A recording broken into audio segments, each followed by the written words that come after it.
বিশ্ববাসী এই মুহূর্তে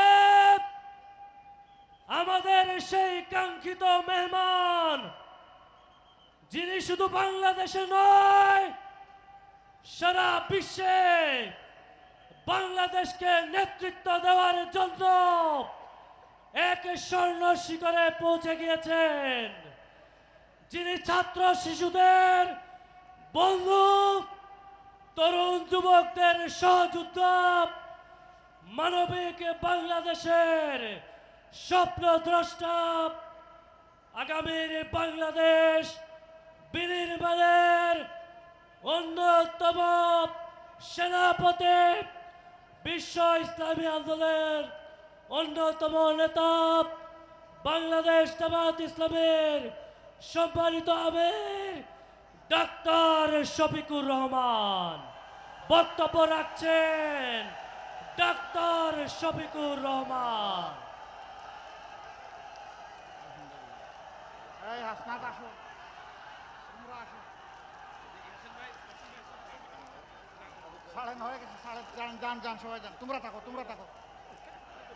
প্রিয় লাকসামবাসী, আজকে যাদের কারণে এখানে দাঁড়িয়েছি, আমি সেই যুব সমাজের প্রতীক হাসনাত আব্দুল্লাহ সালেদ কাইয়ুম, তাদের হাতে এই ফুলটা উপহার দিয়ে দিলাম, তাদের জন্য উৎসর্গ করলাম। জুলাই যোদ্ধাদেরকে উৎসর্গ করলাম, জুলাই শহীদদেরকে উৎসর্গ করলাম। ইনশাআল্লাহ আমরা সেই বার বহন করে চলবো, আপনারা দোয়া করবেন। ফি আমানিল্লাহ। যাও।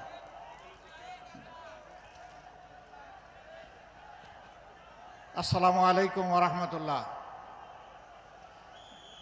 আসসালামু আলাইকুম ওয়া রাহমাতুল্লাহ। ইন্নাল হামদালিল্লাহ ওয়াসসালাতু ওয়াসসালামু আলা রাসূলিল্লাহ, আম্মা বাদ।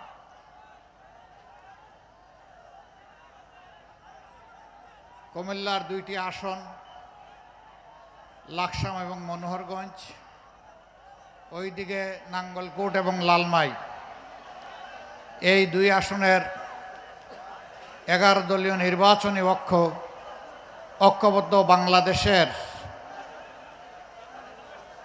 পক্ষ থেকে যাদেরকে আগামী জাতীয় সংসদ নির্বাচনের জন্য মনোনয়ন দেওয়া হয়েছে, তাদের সমর্থনে আয়োজিত নির্বাচনী জনসভার সম্মানিত সভাপতি, সভামঞ্চে বসা 11 দলের কেন্দ্রীয় এবং স্থানীয় নেতৃবৃন্দ, প্রিয় লাকসামবাসী ভাই ও বোনেরা, সাংবাদিক বন্ধুগণ, শহীদ পরিবারের গর্বিত সদস্যবৃন্দ, জুলাই যোদ্ধাবৃন্দ, আমি আমার বক্তৃতার সূচনায় সেই সমস্ত শহীদানকে গভীর শ্রদ্ধার সাথে স্মরণ করছি। 2009 সালের 25 এবং 26শে ফেব্রুয়ারি থেকে শুরু করে 2024 সালের 5ই আগস্ট পর্যন্ত তৎকালীন সরকার যাদেরকে নির্মমভাবে খুন করেছে, মহান আল্লাহর দরবারে দোয়া করে আল্লাহ তাদেরকে শহীদ হিসাবে কবুল করুন, তাদের পরিবারকে আল্লাহ প্রশান্তি দান করুন, সবর করার তৌফিক এনায়েত করুন। ফ্যাসিবাদের বিরুদ্ধে লড়াই করতে গিয়ে যারা আহত হয়েছে, পঙ্গু হয়েছে, তাদের প্রতি সহানুভূতি প্রকাশ করছি।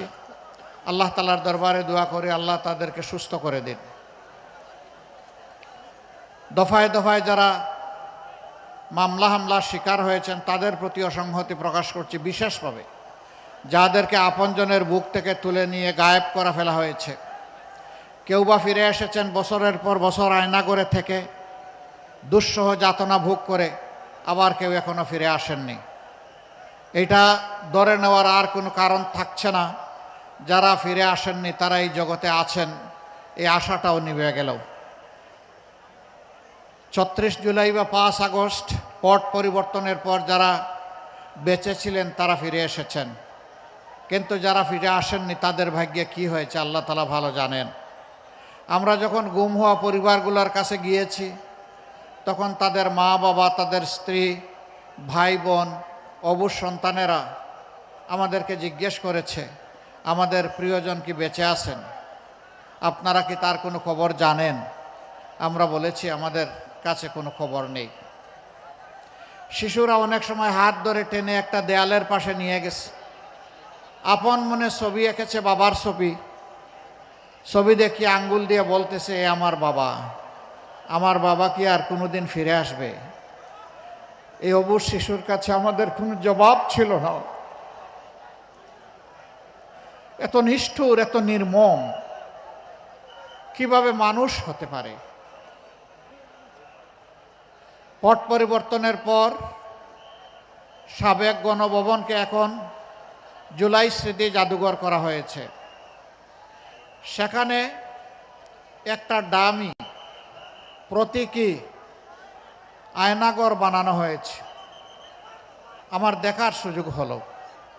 অবশ্য আমিও আয়নাঘরের কাছাকাছি ছিলাম। প্রথমবার আমাকে গ্রেফতার করার পরে সে আচরণই আমার সাথে করা হয়েছিল। 11.5 মাস তাদের কবলে থেকে আল্লাহ আমাকে মুক্ত করেছিলেন। পরপর 3 বার এইরকম স্বৈর শাসনের হাতে আমি বন্দী হয়েছিলাম। আমার কোনো আফসোস নেই, বন্দী আমি একা হই নাই, আমার লক্ষ সহকর্মীও বন্দী হয়েছিল। কাজে আমি ছিলাম মাত্র তাদের একজন। সেই আয়নাঘরের প্রতীকী স্থাপনা যখন দেখলাম আমি অবাক হয়ে গেলাম যে পাসপোর্ট 6 ইঞ্চির এই মানুষগুলো এখানে পা লম্বা করে তো ঘুমানোর কোনো সুযোগ ছিল না। সোজা একটা কবরের সাইজ, ওখানে পেশাব, ওখানে পায়খানা, ওখানে গোসল, ওখানে থাকা, ওখানে খাওয়া। এই মানুষগুলোর জন্য বেঁচে থাকাই ছিল একটা মহাযুদ্ধ। কিছু না হলেও ওই নির্যাতিত নিপীড়িত মায়ের সম্মানে পৌরসভা করব ইনশাআল্লাহ। আমার সম্মানিত ভাইরা,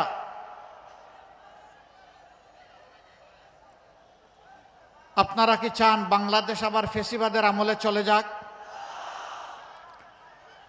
তাহলে 5 তারিখের পট পরিবর্তন হওয়ার পরে যারা জুলাই মানে না, যারা সংস্কার মানে না, যারা চরিত্র পাল্টায়নি, তাদেরকে দিয়ে কি নতুন বাংলাদেশ গড়া সম্ভব? 13 তারিখ নতুন বাংলাদেশ পাওয়ার জন্য 18 কোটি মানুষ যে মুখিয়ে আছে, যারা এখনই ফেসিবাদের আচরণ করে চলছে জাতির সাথে, তাদেরকে দিয়ে কি ফেসিবাদ মুক্ত বাংলাদেশ গড়া যাবে? যাবে না। আপনারা মনে হয় একটু ভয় পাচ্ছেন নাকি? তা আওয়াজ এত ক্ষীণ কেন? ওদেরকে দিয়ে ফেসিবাদ মুক্ত বাংলাদেশ গড়তে পারবেন?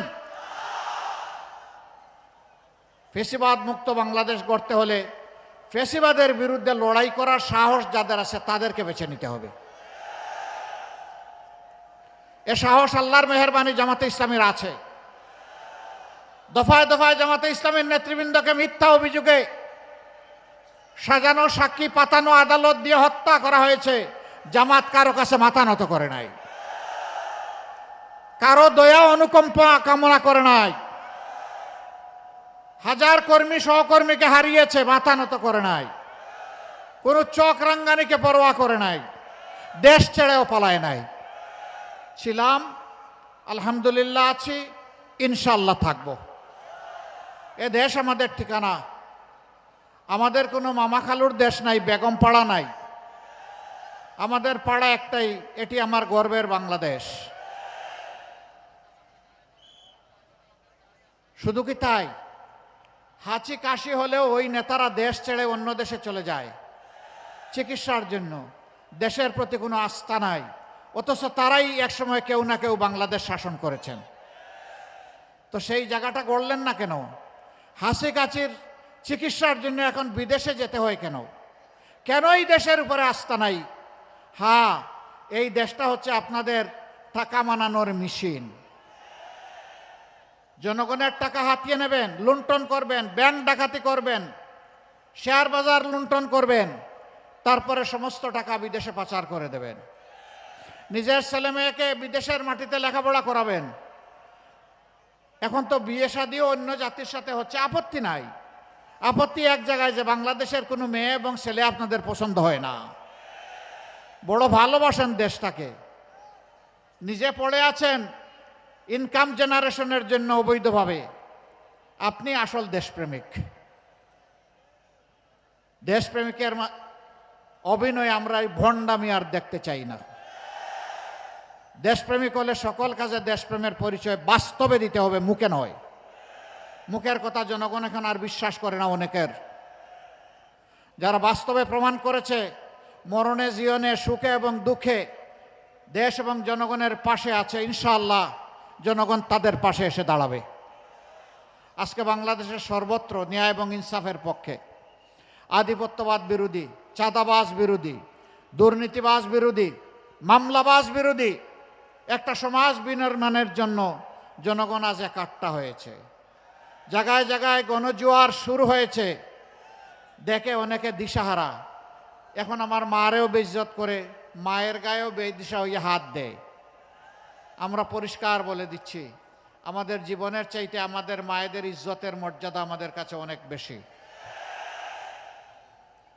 মাদের গায়ে হাত দিবেন, ইনশাল্লাহ আমরা ছেড়ে কথা বলবো না। মা তো আপনারও আছে, আগে আপনার মাকে সম্মান করুন, তাহলে বাংলাদেশের 9 কোটি মাকেও আপনি সম্মান করতে পারবেন। যে নিজের মাকে সম্মান করতে পারে সে দেশের প্রত্যেকটা মাকে সম্মান করতে জানে, আর যে নিজের মাকে সম্মান করার শিক্ষা পায়নি সেই কেবল আমার মায়ের গায়ে হাত দিতে পারে। সম্মানিত ভাইরা, মাথা গরম হওয়ার কারণ আছে। অবশ্য মাঘ মাস, এখন আরো শীত থাকার কথা ছিল, তাই না? শীত একটু কম, তারপরেও তো মিষ্টি মিষ্টি শীত আছে। তো আমি ওদেরকে জিজ্ঞেস করি, মাঘ মাসেই যদি মাথার ছান্দি এত গরম হয়, চৈত্র মাসে তোমাদের ছান্দিটা কেমন হবে? এটি গণতন্ত্র নয়। গণতন্ত্র হচ্ছে নিজের কর্মসূচি, বক্তব্য, পরিকল্পনা নিয়ে জনগণের কাছে যাবে। জনগণ শুনবে, বিশ্বাস করবে কি করবে না, এটা জনগণের অধিকার। অন্যের কথা শুনতে হবে যেমন নিজের কথা আপনার বলার অধিকার আছে। আপনাকে কেউ চাপা দিবে না, বাধ্য করবে না, ভোট তাকে দিতে হবে, তাহলে আপনি অন্যকে বাধা দেন কেন?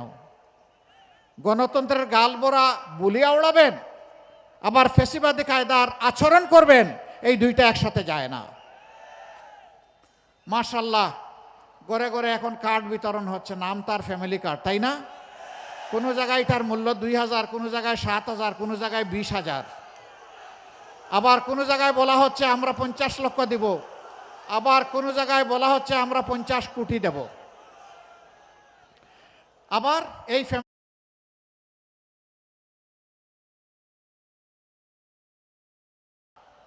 এক হাতে ফ্যামিলি কার্ড আর আরেক হাতে মায়ের গায়ে হাত। বাংলাদেশের মানুষকে এত বোকা মনে করেছেন? সবাই নিজের বুঝটা ভালো করেই বুঝে। গরম হওয়ার কারণ হলো, মায়েরা এখন ওপেনলি বলে আমরা অনিরাপদ এই বাংলাদেশ আর দেখতে চাই না, আমরা একটা নিরাপত্তার বাংলাদেশ চাই। আমরা বিশ্বাস করি দাড়িপাল্লা এবং তার সঙ্গীরা এই নিরাপত্তা দিতে পারবে। এইটাই মাদের অপরাধ। ওই যে আমি বলি না, এক বোন তার নিজের পছন্দের পোশাকে তিনি যাচ্ছেন কোথাও, সাংবাদিক বন্ধু তাকে জিজ্ঞেস করছে আগামীতে আপনি কোন ধরনের সরকার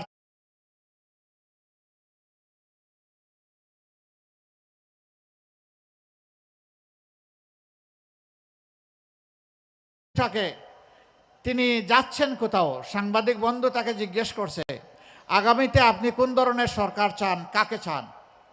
তিনি সংক্ষেপে বলেছেন জামাত। বলছে আশ্চর্য, আপনি জামাতকে চান? বলে হ্যাঁ আমি চাই। বলছে জামাত হলে তো আপনি এই পোশাক পরতে পারবেন না। বলে পরবো না। জামাত আসলে তো আপনার পোশাক পাল্টাতে হবে। বলে যে হ্যাঁ পাল্টাবো। তাহলে আপনি জামাতকে চাচ্ছেন কেন বলেন তো? এই বোনটি উত্তর দিয়েছে জামাত আসলে বাংলাদেশ ঠিক হবে। এরপরে তাকে আবার জিজ্ঞেস করা হচ্ছে জামাতের কোন কাজটি আপনার ভালো লাগে? কয় জামাতই আমার ভালো লাগে। এই যে মায়েরা তাদের নিরাপত্তার জন্যে, সম্মানের জন্যে, আস্থার জন্যে আজকে 11 যদিও নির্বাচনী অক্ষকে বাছাই করে নিছে, এতেই তাদের গায়ে এবং কলিজায় আগুন ধরে গেছে। মনে রাখবেন, গায়ের উপর চাবুক মারতে পারবেন, কিন্তু মনের উপরে কোনো চাবুক চলবে না। মনে রাখবেন, যে মায়ের দামাল সন্তানেরা 24-এ জগদ্দল পাথর হিমালয় সমান ফেসিবাদকে তাড়িয়েছে, সেই সন্তানেরা ঘুমিয়ে পড়ে নাই, তারা এখনো জেগে আছে। আগামীতে জনগণের ভোট নিয়ে কেউ যদি অন্য কোনো চিন্তা করেন, এই যুবকরা সিংহ হয়ে গর্জন করবে। সিংহের থাবা সামাল দিতে পারবেন না। সুতরাং নিজের ছাড়া কারো ভোটের দিকে হাত বাড়াবেন না। সে স্লোগান অচল, আমার ভোট আমি দিব, তোমারটাও আমি দিব না, এই দিন এখন আর নাই। এখন আমারটা আমি দিব, তোমারটা তুমি দাও। আমার যারে পছন্দ আমি দিব, তোমার যারে পছন্দ তারে দাও। এর নাম হচ্ছে ডেমোক্রেসি, এর নাম হচ্ছে এসেন্স অফ ডেমোক্রেসি, গণতন্ত্রের সৌন্দর্য। আমরা সেটা দেখতে চাই, কিন্তু বিভিন্ন জায়গায় আমরা তার ব্যতিক্রম দেখছি। যৌবনের তারুণ্যের শক্তি নিয়ে হাসনাত আব্দুল্লাহ অনেক কথাই ব্যাপারে বলেছে, আমি আর রিপিট করতে যাচ্ছি না। আমি সবাইকে বলবো, এই দেশটা সবার, শুধু আমার একার নয়। সাধারণ মানুষ, প্রশাসনের বিভিন্ন জায়গায় যারা আছেন, আমরা বিশ্বাস করি দেশ আমাদের সবার, সবার দায় আছে। সবার সম্মিলিত প্রয়াসেই আমরা একটা সভ্য দেশ গড়তে পারবো ইনশাআল্লাহ। এই দেশকে এখনো সভ্য বলা যাবে না। যেই দেশে মাঠে ঘাটে পড়তে প্রান্তরে সর্বত্র চাঁদাবাজি হয়, এটা কখনো সভ্য দেশ হতে পারে না। আমাদের অঙ্গীকার, আমরা চাঁদাবাজদেরকে সাহায্য করব। আপনারা বলবেন আশ্চর্য, বাড়াইয়া দিয়ে সাহায্য করবেন না। আমরা তাদেরকে আহ্বান জানাই, তোমরাও আমাদের সন্তান, চাঁদাবাজি ছেড়ে দাও। তোমাদের যদি খাদ্যের অভাব হয়, আল্লাহ আমাদেরকে যে রিজেক দিয়েছেন আমরা ভাগাভাগি করে খাবো, তবু হারামের দিকে হাত বাড়াইও না। চাঁদা নিয়ে মানুষকে কষ্ট দিও না। রাস্তার ভিক্ষুক থেকে শুরু করে শিল্পপতি, সবার ঘুম হারাম। এদের কারণে মানুষের অভিশাপের পাত্র হয়ে গেছো। তওবা করে এখান থেকে বের হয়ে আসো, আমরা তোমাদেরকে বুকে টেনে নেব। এরপরে আমরা কি করব? তোমাদেরকে শিক্ষিত প্রশিক্ষিত করে আমরা তোমাদের হাতেও মর্যাদার কাজ তুলে দেব ইনশাআল্লাহ। যুবক বন্ধুগণ, আমরা তোমাদেরকে কোনো বেকার ভাতা দিব না। বেকার ভাতা দিয়ে আমরা তোমাদেরকে অসম্মান করতে চাই না। আমাদের যুবকেরা যারা লড়াই করে জীবন দিতে জানে অধিকারের জন্য, তারা বেকার ভাতার জন্য লড়াই করে নাই। তারা করেছে লড়াই তাদের মেধা এবং যোগ্যতা অনুযায়ী হাতে কাজ পাওয়ার জন্যে। আমরা তোমাদেরকে কথা দিচ্ছি, এই দেশ গড়ার কারিগরের হাত হিসাবে আমরা গড়ে তুলব ইনশাআল্লাহ। সেই দিন তোমাদের হাতে মর্যাদার কাজ আমরা তুলে দেব। তখন সবাই মাথা উঁচু করে বুক ফুলিয়ে বলবা, আমি বাংলাদেশ। আমাকে এই বাংলাদেশ অনেক কিছু দিয়েছে, এখন আমার প্রিয় দেশকে আমি দিতে চাই। আমি বেকার ভাতা খেতে চাই না। সম্মানী বন্ধুগণ, এই দেশটা মুসলমান, হিন্দু, বৌদ্ধ, খ্রিস্টান সকলের। আমরা মিলেমিশে ফুলের বাগানের মতো এই দেশটাকে গড়ব ইনশাআল্লাহ। সকল ধর্মের মানুষ তার সকল প্রাপ্য অধিকার পাবে, তার জন্য তার লড়াই করার দরকার পড়বে না। কারণ আমরা সমাজে সুবিচার কায়েম করব। যোগ্যতা অনুযায়ী সবাই দেশ গড়ার কাজে অংশগ্রহণ করবে। দেশ সরকার দেখবে না তিনি কোন দলের কিংবা কোন ধর্মের, দেখবে তিনি যোগ্য কিনা আর তার মাঝে দেশপ্রেম আছে কিনা। এনাফ, এনাফ ইজ এনাফ, আর কিচ্ছু লাগে না। তিনি কাজ পাবেন, তিনি সম্মানের সাথে জীবনযাপন করবেন। সরকারি কর্মচারী, তাদেরকে বিভিন্ন স্তরে যে বেতন দেওয়া হয়, এইটা দিয়ে সম্মানের সাথে চলা কঠিন। এই জন্যেই তারা অনেকে বাধ্য হয়ে ইলিগেল ইনকাম করেন, আর অনেকে লোভবশত নেশাবশত করেন। আমরা তাদের জন্য ইনশাআল্লাহ সম্মানের বেতন স্কেল তাদের হাতে তুলে দেব ইনশাআল্লাহ। তারা ইজ্জতের সাথে স্ত্রী, সন্তান, পুত্র, মা নিয়ে, বাবা নিয়ে তারা বসবাস করতে পারবেন। প্রশান্তির সাথে দেশকে, জাতিকে তারা সেবা দিবেন ইনশাআল্লাহ। ভয় দেখায় অনেকে, এরা ক্ষমতায় আসলে সব তোমাদের হাত কেটে ফেলবে। আরে হাত সবগুলা কেটে ফেলবে, দেশ গড়বে কে? হাত সবগুলাকে আরো শক্তিশালী করা হবে ইনশাআল্লাহ। সুস্থ সবল জাতি আমরা উপহার দেওয়ার জন্য ইতিমধ্যেই ঘোষণা করেছি। শিশু তার মায়ের পেটে থাকা অবস্থায়, গর্ভবতী মা, পরবর্তীতে তার সন্তান 5 বছর পর্যন্ত তাদের চিকিৎসা বিনামূল্যে নিশ্চিত করা হবে ইনশাআল্লাহ। সচ্ছল কোনো পরিবার যদি না নিতে চায় তাদেরকে আমরা ধন্যবাদ দেব, নিজ খরচে যদি তারা চলতে চায়, কিন্তু এটি তাদের অধিকার।